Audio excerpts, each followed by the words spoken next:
What if Duke Kilroy has been fighting the wrong war this entire time? What if the man he has spent years blaming for his brother's death isn't actually the person responsible for everything that happened? And what if the deeper Duke goes into Kingsley Marshall's world, the more he realizes that revenge isn't going to give him the peace he thought it would?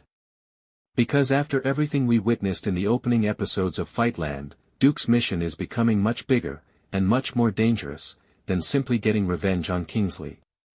Duke came home with one objective: find the people responsible.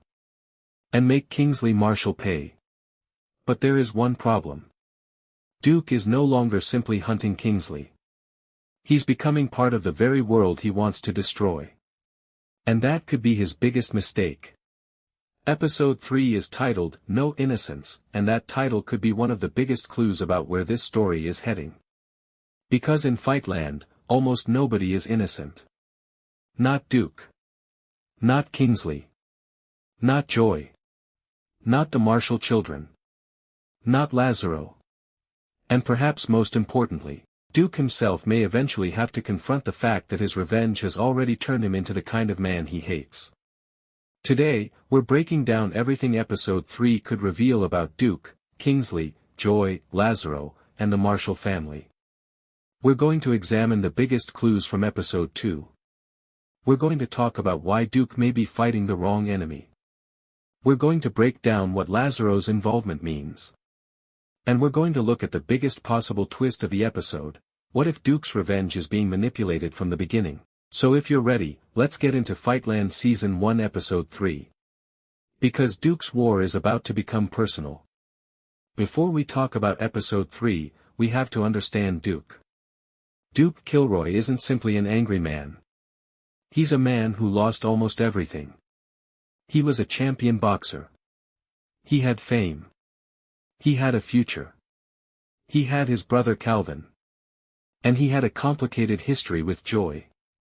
But everything collapsed. The attack on Duke's life changed everything. His brother was killed.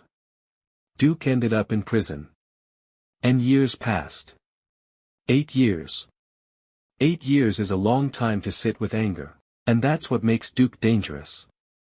He didn't leave prison looking for a new life. He came back looking for an old score.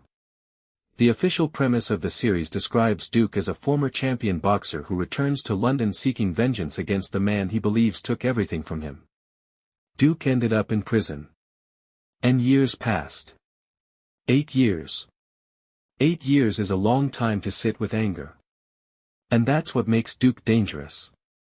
He didn't leave prison looking for a new life. He came back looking for an old score.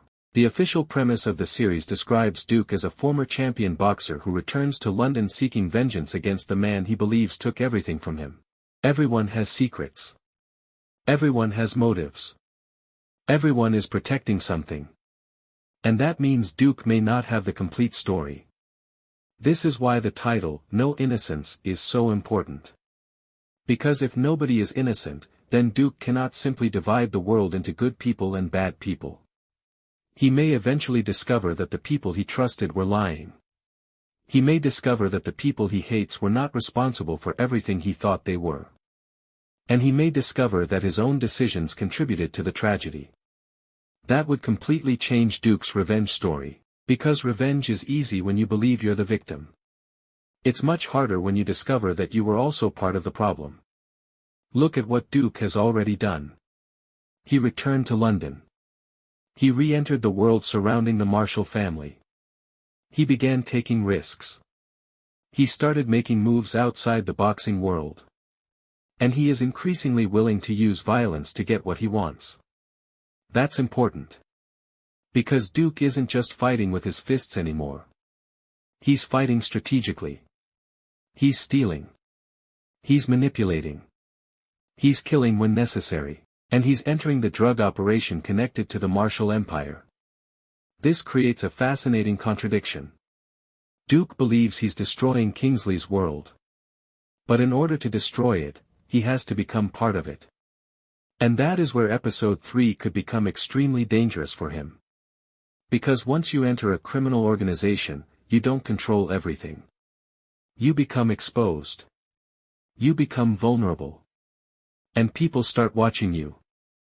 That's where Lazaro becomes extremely important. Lazaro could be one of the most important characters in episode 3. Why? Because Duke's two worlds are beginning to collide. According to the episode 3 setup, Lazaro has already been putting pressure on Duke, and Duke's relationship with the Marshall family is becoming increasingly complicated. Lazaro isn't simply another obstacle. He's a test. Every time Duke interacts with Lazaro, Duke has to make a choice. Tell the truth. Lie. Take the risk. Walk away. Or go deeper. And the deeper Duke goes, the more difficult it becomes to maintain his cover. That's why I believe episode 3 could be the episode where Duke begins to realize that his revenge operation isn't as controlled as he thought. He may believe he's manipulating everyone. But someone could be manipulating him. And that's the question we need to keep in mind. Who benefits from Duke attacking Kingsley? Because that question could completely change the story. Now we get to the biggest theory. Is Duke fighting the wrong enemy? At first, it sounds crazy. Kingsley clearly has a complicated history with Duke. Duke has every reason to hate him, but the circumstances surrounding Calvin's death may be more complicated than Duke wants to admit. Remember what happened. Duke's relationship with Joy created tension. Kingsley discovered the betrayal. He wanted Duke punished. The plan was apparently intended to target Duke. But things went horribly wrong. And Duke's brother became the victim. That distinction matters. Because there is a difference between the following: I killed your brother. And, my actions led to your brother's death. Those are not necessarily the same thing. And if Duke eventually discovers that Calvin wasn't actually the intended target, his entire understanding of the past could change. That's where the phrase, "he's fighting the wrong enemy," becomes extremely powerful, because maybe Kingsley is guilty. But maybe he's not guilty in the exact way Duke believes. And maybe someone else benefited from the chaos. We cannot discuss Duke's revenge without talking about Joy. Joy is one of the biggest complications in this story. Because she isn't simply Kingsley's wife. She's Duke's past. And that makes her dangerous. Duke's relationship with Joy is one of the reasons the entire conflict exists in the first place. But here's the question: does Joy actually want Duke to destroy Kingsley? Or does she want Duke back? Those are two completely different things. And if Joy still has feelings for Duke, she could become the emotional center of the entire conflict. But there is another possibility. Joy may know more than Duke realizes. She lived inside the Marshall family. She knows Kingsley. She knows the children. She knows how the business operates. And she knows what happened before Duke went to prison. If Duke starts asking questions, Joy may be one of the few people capable of giving him answers. But that doesn't mean she'll tell him everything. Because Joy has something to lose. Her family. Her position. Her security. And possibly her life. That's why episode 3 could put Joy in an impossible position. If she protects Duke, she risks exposing herself. If she protects Kingsley, she betrays Duke. And if she tries to protect both, she may end up losing both. One mistake Duke cannot afford to make is assuming Kingsley is stupid. He's not. Kingsley built an empire. He understands people. He understands business. And most importantly, he understands Duke. That's why Duke's return is such a threat. Kingsley knows what Duke is capable of. He knows Duke's weaknesses. And he knows the emotional connection between Duke and Joy. That gives Kingsley leverage. But there's something else. Kingsley has a family. And family can be both his greatest strength and his biggest weakness. His children are becoming increasingly important to the story. Zeke is being allowed deeper into the family operation. Cece is intelligent and ambitious. And both children have their own ideas about how the empire should operate. That means Kingsley doesn't just have Duke to worry about. He has internal pressure. And that's exactly where Duke could exploit him. One of the most interesting developments coming out of episode 2 is Duke's increasing involvement with the Marshall family business. Zeke begins allowing Duke back into the inner workings of the family operation. That is dangerous. Because Zeke may think he's bringing Duke closer. But he could actually be giving Duke access to the information he needs. And that's where the revenge plan gets interesting. Duke doesn't necessarily need to attack Kingsley directly. He could attack the Empire. Disrupt the supply chain. Create mistrust. Turn family members against each other, and force Kingsley to destroy himself. But there is one problem. Every move Duke makes creates evidence. And every mistake leaves a trail. The more Duke gets involved, the easier it becomes for someone to discover what he's doing. And episode 3 could be where that pressure finally begins to close in. If there's one character Duke should be worried about, it might not be Kingsley. It could be Cece. Cece understands the business. She's intelligent. She's ambitious. And she isn't afraid to challenge the way her family operates. That makes her dangerous. Because while Kingsley may be emotionally distracted by Duke and Joy, Cece could be looking at the numbers. The movements. The movements. The inconsistencies. The missing product. The unexplained decisions. And eventually, she could notice something doesn't add up. That's when Duke's plan becomes vulnerable. Because once someone starts asking questions, the entire operation could collapse. And if Cece realizes Duke is playing a double game, she may not confront him immediately. She might watch him. She might let him continue. And then she could strike when he least expects it. That would fit perfectly with the title, No Innocence. Everyone is watching everyone. Duke's biggest weakness has always been emotion. He's a fighter. And fighters are trained to respond. Someone hits you. You hit back. Someone challenges you. You respond.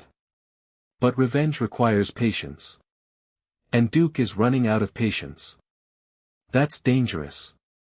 Because when Duke becomes emotional, he becomes predictable. He may believe he's making calculated decisions.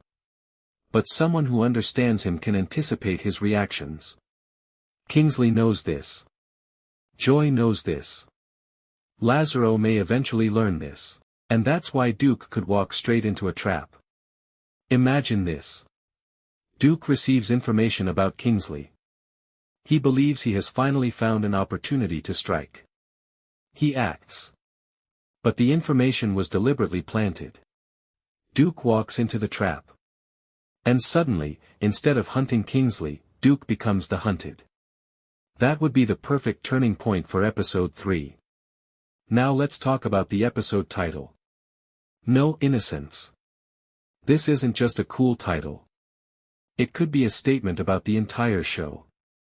Duke isn't innocent. Kingsley isn't innocent. Joy isn't innocent. Zeke isn't innocent. Cece isn't innocent. Lazaro isn't innocent. Everybody has done something. Everybody is hiding something. Everybody wants something. And that means Duke's revenge is entering a world where morality doesn't protect anyone. The question isn't who's good? The question is who is willing to go further? And that's what makes episode 3 potentially explosive. Because Duke may discover that the people around him are willing to do things he never expected. But there's another layer. Duke himself may cross a line. A line he cannot come back from. Imagine Duke finally getting a chance to confront someone connected to his past. For years, this is what he's wanted. He wanted answers. He wanted revenge. He wanted justice. But when the moment arrives, something feels different. Because Duke isn't the same man who went to prison. He's done things. He's hurt people. He's entered the drug world. He's killed. And now he's surrounded by criminals. So when he finally looks at the person he blames, he may realize something terrifying. He's become part of the same world. And perhaps that's the real tragedy of Duke Kilroy. He wanted revenge because he believed revenge would restore the man he used to be. But revenge doesn't restore you. It changes you. And the more Duke continues, the less of the old Duke remains. Here is my biggest prediction. I don't think episode 3 completely reveals the truth about Calvin's death. Instead, I think the episode gives us another piece of the puzzle. We may get a clue. A conversation. A reaction. A piece of information that doesn't make sense. Something that makes Duke, or the audience, question what we thought we knew. And that would be the smarter storytelling choice. Because if the show reveals everything immediately, the mystery disappears.